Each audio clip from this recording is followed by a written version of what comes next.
2010 was a special year for Widden Stud and their Golden Slipper winner Stratum. The young stallion had a banner season and garnered a first major sires premiership for Widden since Masqué was champion 2-year-old and general sire in 1993. Angus Rowland brings you the first of our special champion series. Stratum. Few stallions have achieved so much in so little time. Golden Slipper winner. Sire of a Golden Slipper winner. The first to be champion sire of 2-year-olds with his first crop since Danehill. The highest first season earnings total ever. Widden Stud, former home to slipper winning legends Todman, Vane and Masqué, are justifiably proud. It was something I'd really hoped we'd be able to achieve with him, but to do it in his first crop, we really had to pinch ourselves. Stratum was himself an outstanding galloper, and his Golden Slipper win was one of the most impressive in recent memory. Len Beasley rides for dear life here on Stratum. Fashions a fielders trying to pick it up, but Stratum is home and hosed in the Golden Slipper. Stratum wins it. A star juvenile on the track, Stratum has turned out to be just as precocious in the barn. His star filly, Crystal Lily, looked the best of her sex in Melbourne. Crystal Lily got her second win past the 200. Again shot 3 in front. She's got these covered easily. Look at her go, backing up from the Blue Diamond. It's very easy. Crystal Lily by 4 lengths. Then proved herself the best of her generation in the race that made her father famous. Crystal Lily took the lead from Solar Charge. She's running off the track, Crystal Lily. Solar Charge hampered on the outside. Oh, Crystal Lily's running to the outside fence. Decision time up along the inside. Crystal Lily has won the Golden Slipper and beaten Decision Time and More Strawberries. Champion 2-year-old and just a brilliant filly. She's tough, she's fast. She's really everything you want and a great advertisement for him. He's backed that up, you know, with horses like Pelazzotti, another stakes winner. Pelazzotti tackled by Starts Me Up, an Audacious Spirit.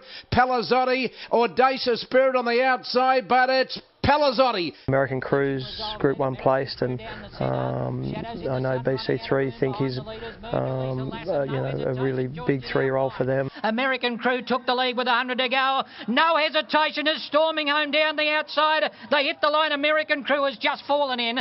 Peter Moody had a filly win by 5 lengths just last Saturday, and Peter Moran races her. She's going the right way and probably running a stakes race before the season's out. Martika broke clear. This is over. Racing away from Counterclaim. Then Ruby Royal, Image of Darkness and Spirit Song, but Martika impressively came right away to win by about 4.5 lengths.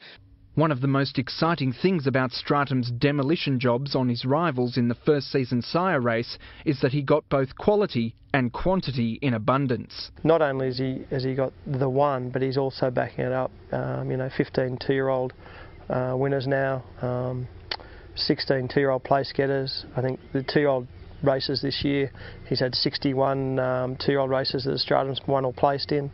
You look through those stats, it's an incredible achievement for a young horse. By Australia's demanding standards, Stratum got off to a relatively slow start in the spring. But once the winners got rolling, they didn't stop, lending credence to the belief that Stratum's 3-year-olds will be every bit as good. I mean, as a 2-year-old sire, we couldn't hope for any more. He looks like he's the first horse since Danehill in 17 years to be champion 2-year-old sire with his first crop, not only champion first season sire. But the fact that they are such progressive horses, and the trainers want to tell you that there's plenty of Stratums that are looking for a mile and will be nicer older horses. I don't think they're just jump and run precocious 2-year-olds, and certainly the horses he's had to the track, they all give you the impression that there's lots more there and there's plenty of them to come back. They do have great constitution. They are very sound horses. We've seen lots of them want to get to the track, and so many of them perform so well. But I think there's still plenty we haven't seen, and the ones we have, I think will be in for a nice 3-year-old campaign as well. He seems to be throwing them from mares from just about every sire line in the stud book. I see Snippets, Blevick, Marauding, Danehill, double crosses of Danehill, Fizam, they're everywhere. Yeah, he's seen good books of mares and a fairly wide cross-section of mares, but looking through the nice horses we've seen so far, there's no set pattern. Obviously, he's had a slipper winner out of a Snippets mare, that's fairly obvious, and that cross has certainly worked with Redouts and Danehill. But yeah, a really nice wide cross section of mares, and the filly that won on Saturday by 5 lengths out of a Flying Spur mare, so it's 3x3 to Danehill, which is always a concern in the Australian industry. If you have a stallion that doesn't really work with duplications of Danehill, it makes it very hard for them because there's so much Danehill blood. But the fact he's able to cope with Danehill and pedigrees, and in fact looks like it works very well, is also a very big positive.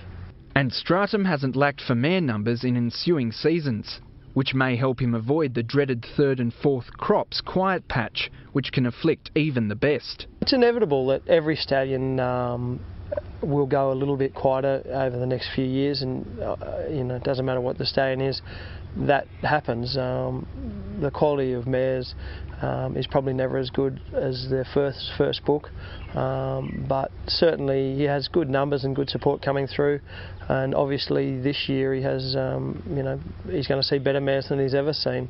The fact he is a slipper winner, his side a slipper winner, he's doing such a great job with his types, and in the sale ring we saw his Easter yearling averages, 3rd behind only Redouts Choice and Zabeel, a $340,000 yearling average at Easter, says that he's obviously going to get a lot better mares now than he's ever had. But he's got enough support over the next few years to continue, and certainly to continue to have plenty of success.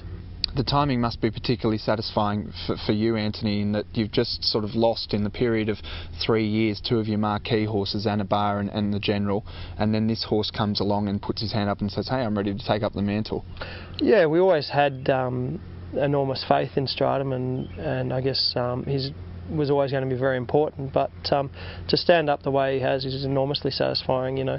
To say that every Golden Slipper winner that stood at Widner's side, a slipper winner, is a great thing, and in the tradition of some of those great sires of Todman and Vane and Marske, and now to be the home of Stratum, it's a great achievement and a great time for us. And what about for you, Anthony? I mean, it's been from the heady days of the 80s when you had Bletchingley and Vane and all those real champions. I mean, this champion 2-year-old sires premiership must mean a lot to you in your tenure as the new head of the Widden family. It certainly does. Obviously, not only for myself but for everyone on the farm.